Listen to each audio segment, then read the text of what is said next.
কাজটা কঠিন মনে হতে পারে বা অনেক সময়ের কথা মনে হতে পারে, বাট আমি যেটা বললাম, আমি ট্রুলি দুটো জিনিস মনে করি। একটা জিনিস হলো যে আল্লাহ এই কম, এই জমিন এবং এই জমিনের মুসলিম কমের জন্য উত্তম কিছু রাখছে। আমাদের সেই পরিণতির দিকে আগায় যেতে হবে এবং আল্লাহ আমাদেরকে বিজয়ের জন্য প্রস্তুত করতেছেন, যেটার প্রেক্ষাপট আমরা দেখতেছি।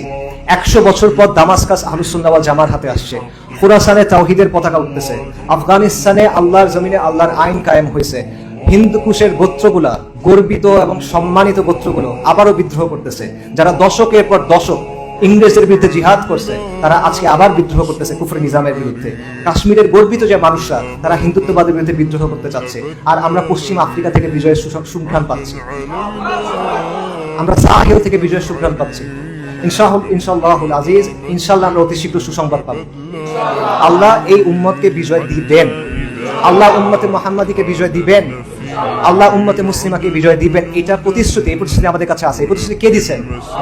আল্লাহ আল আজিজ, আল্লাহ আল কাহ্হার, আল্লাহ আল কাহির, আল্লাহ আল জব্বার, আল মুতাকাব্বির, আল মালিকুল মুলক। আল্লাহ সুবহানাহু ওয়া তাআলা বলছেন, কাতাবাল্লাহু আগলিবান্না আনা ওয়া রুসুলি ইন্নাল্লাহা কাওয়িয়্যুন আজিজ।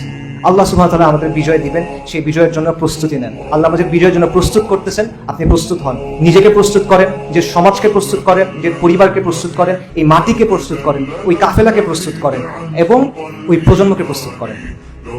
ওই প্রজন্মকে প্রস্তুত করেন যেটা বিজয়ী প্রজন্ম হবে। এবং নিশ্চয়ই আল্লাহর প্রতিশ্রুতি সত্য এবং নিশ্চয়ই আমাদের হারানোর কোনো কিছু নাই।